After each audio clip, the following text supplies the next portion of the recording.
বাহিরের খাবার কিন্তু আমাদের সবার অনেক বেশি পছন্দ, বিশেষ করে বার্গার, পিৎজা, স্যান্ডউইচ আমরা অনেক বেশি পছন্দ করি।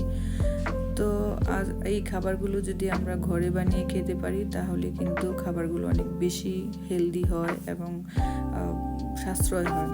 তো আসসালামু আলাইকুম, কেমন আছেন সবাই? আশা করছি সবাই অনেক ভালো আছেন। আমি আলহামদুলিল্লাহ বেশ ভালো আছি। ওয়েলকাম জানাচ্ছি আমার এই রাঁধুনির রেনবো ওয়ার্ল্ডে। তো আজকে চলে আসলাম আপনাদের মাঝে খুব ছোট্ট এবং সাধারণ একটি রেসিপি নিয়ে, কিভাবে আপনারা বার্গার স্টেক বানাতে পারেন, বিফ বার্গার স্টেক, এবং ফ্রোজেন করে রাখতে পারেন, সেটা শেয়ার করার জন্য চলে আসলাম। তো দেখুন, আমি এখানে কিমা নিয়ে নিয়েছি, গরুর মাংসের কিমা। এটা আমি অলরেডি সব থেকে কিমা করিয়ে নিয়েছি, আপনারা চাইলে ঘরে করে নিতে পারেন। আর এখানে আমি বেশি কিছু অ্যাড করব না, শুধু পরিমাণ মতো লবণ। তবে লবণটা খুব বেশি দেয়া যাবে না, সল্টি হলে কিন্তু বার্গারের টেস্ট আসবে না। আর এখানে কালো গোলমরিচের গুঁড়াও অ্যাড করে নিয়েছি। এই দুটো উপকরণই আমি অ্যাড করব, লবণ আর হচ্ছে কালো গোলমরিচের গুঁড়ো। তো এই যে আমি কালো গোলমরিচের গুঁড়ো আর লবণ দিয়ে ভালো করে কাঁটা চামচের সাহায্যে মিক্স করে নিচ্ছি। আপনারা চাইলে হাতেও মিক্স করতে পারেন, তবে খুব ভালো করে মিক্স করতে হবে।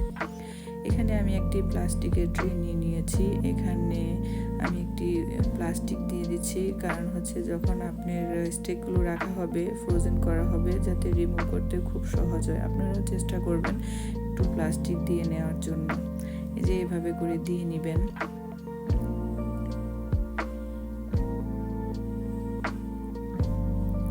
তো এই যে দেখুন, আমি এখানে একটি বার্গার স্টেক বানানোর জন্য পাত্র নিয়ে নিয়েছি। এটা স্টেক বানানোর জন্যই মূলত। তো এখানে আমি একটু তেল দিয়ে দিলাম যাতে ইজিলি রিমুভ হয়ে যায়। আর এখানে কিমা দিয়ে এইভাবে ভালো করে চেপে চেপে নিতে হবে। তবে আপনি কতটুকু চিকন কিংবা মোটা করবেন সেটা হচ্ছে আপনার উপর ডিপেন্ড করে। তবে খুব বেশি পাতলা করা যাবে না, পাতলা করলে স্টেকগুলো যখন আপনি কুক করবেন তখন আঁকাবাঁকা হয়ে যাবে। তো আমি মিডিয়াম করে নিয়েছি, খুব বেশি মোটা আমার বাচ্চারা পছন্দ করে না, তাই মিডিয়ামভাবে বানিয়ে নিয়েছি।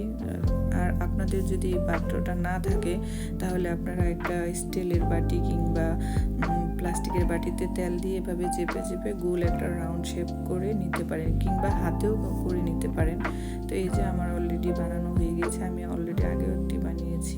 তো এই যে দেখুন, এভাবে করে আপনারা এটাকে রিমুভ করে নেবেন। এটা ভাঙবে না, নিশ্চিন্তে আপনারা এভাবে করতে পারেন। এই যে দেখুন কি সুন্দর হয়ে গিয়েছে। তবে খুব ভালো করে চেপে নিতে হবে, তাতে করে স্টেকটা খুব সুন্দর হবে।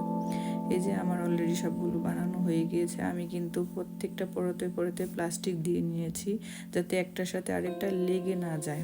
আপনি খুব ইজিলি রিমুভ করতে পারেন ফ্রোজেন হওয়ার পরেও। তো এই যে আমার এই ভিডিওটা হচ্ছে ফ্রোজেন করার 4 থেকে 5 দিন পরে। আজকে আমি বার্গার বানাবো, ভাবলাম আপনাদের মাঝে শেয়ার করি যে এই স্টেকগুলো কুক করার পরে আসলে কীরকম হয়, কিংবা ফ্রোজেন করার পরে কুক করলে কি ভেঙে যায় বা কোনো কিছু হয় কিনা। তো এই যে দেখুন কি সুন্দরভাবে সেট হয়েছে ফ্রোজেনের পরে। আর চুলার আঁচটা কিন্তু একেবারেই লোতে থাকবে। তো এইভাবে উল্টিয়ে পাল্টিয়ে আপনি কুক করে নিতে পারেন। এই স্টিকগুলো থেকে একটু পানি বের হবে, এটা দিয়ে হচ্ছে স্টিকগুলো কুক হয়ে যাবে। আপনার এক্সট্রা কোনো তেল দেওয়া লাগবে না। আর অলরেডি গরুর মাংসে কিন্তু তেল থাকে, ওই তেলেই ওইটা কুক হয়ে যায়। তো এইভাবে আপনারা উল্টিয়ে পাল্টিয়ে কুক করে নেবেন।